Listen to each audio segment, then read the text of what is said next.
Did you know that the word illiterate and mother in Arabic are actually closely related? It is one of many reasons why Arabic is such a logical language, maybe even the most logical, because the way meaning is formed into a word will almost always have a logical reason or a story behind it, like illiterate and mother. But how are these two words even remotely related? Well, unlettered or illiterate means ummi in Arabic.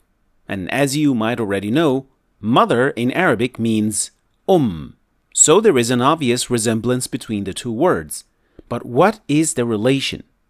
Well, ummi literally means related to the mother, or in other words, in the same state as one was born.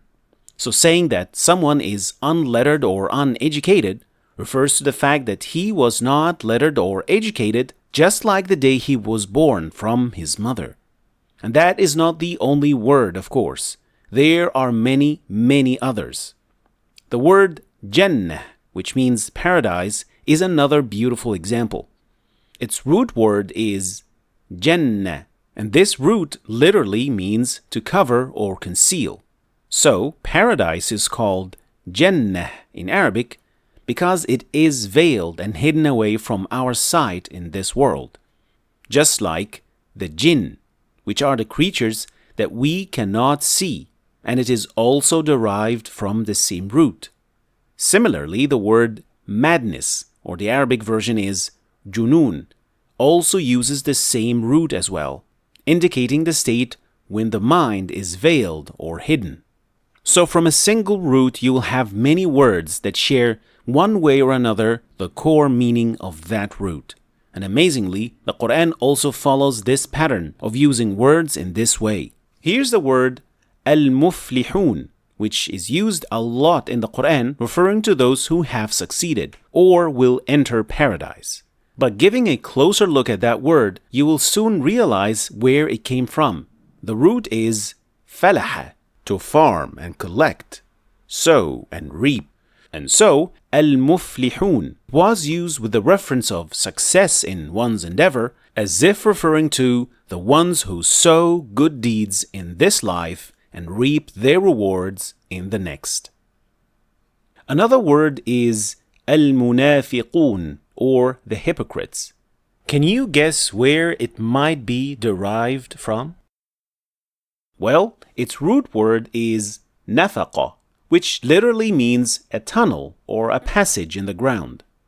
So it was logical to refer to hypocrites using the word munafiq to show that the one who does this actually hides something in his heart that we cannot see, just like a tunnel hides a passage under the ground.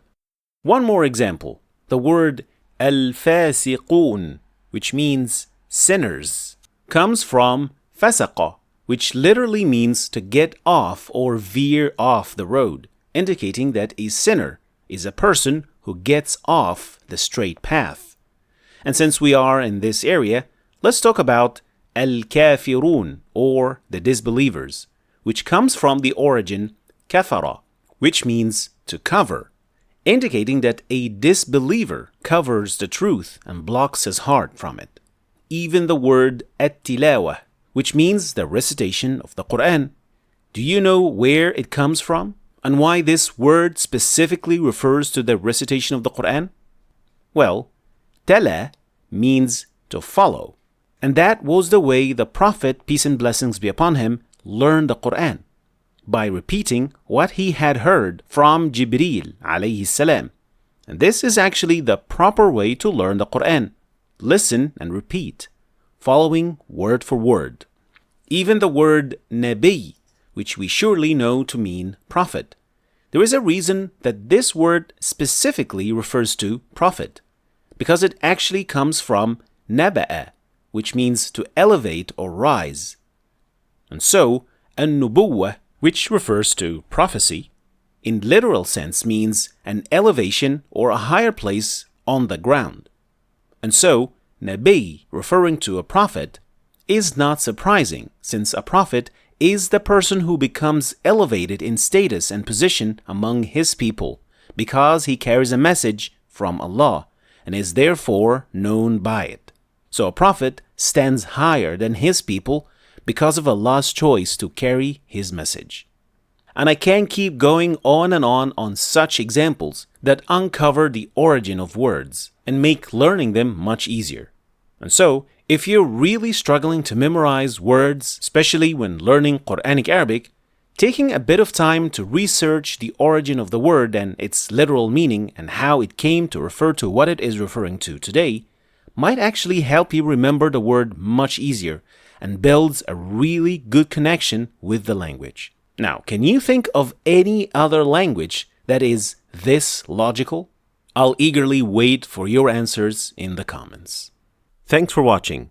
Don't forget to check out my latest books with their video courses if you want to learn the Quran in Arabic or properly learn its tajweed. Check out the links in the description. Thanks for watching, and I'll see you next time, inshallah.